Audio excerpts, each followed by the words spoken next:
पुढल्या काळामध्ये महाराष्ट्राचं आणि देशाचं राजकारण हे बदलत जाणार आहे. 100% हे बदलत जाणार आहे. राज्यापुढे असंख्य प्रश्न आहेत, पण त्या प्रश्नावरती कोणताही राज्यकर्ता मंत्री गांभीर्याने बोलताना दिसत नाही. जिल्ह्यामध्ये एक विशिष्ट प्रकारची राजकीय हुकुमशाही सुरू आहे. पोलिसांच्या मदतीनं गुंडगिरी सुरू आहे. पोलिसांनी स्वतःला वर्दीतले गुंड मानू नये. ही वर्दीतली गुंडगिरी ही भयंकर तानाशाही असते.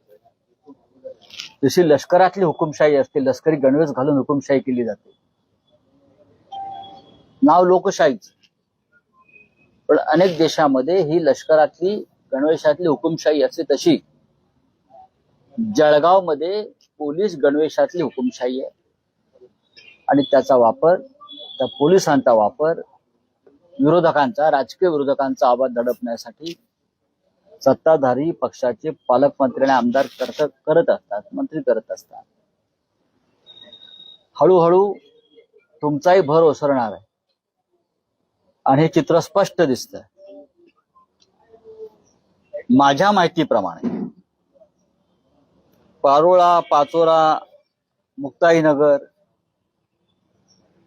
या भागातले शिंदे सेनेचे जे आमदार आहेत, शिंदे गटाचे आमदार आहेत, ते संकट मोचकाच्या जास्त संपर्कात आहे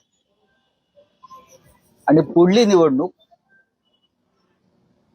ते भारतीय जनता पक्षातून लढवतील अशी माझी पक्की माहिती आहे.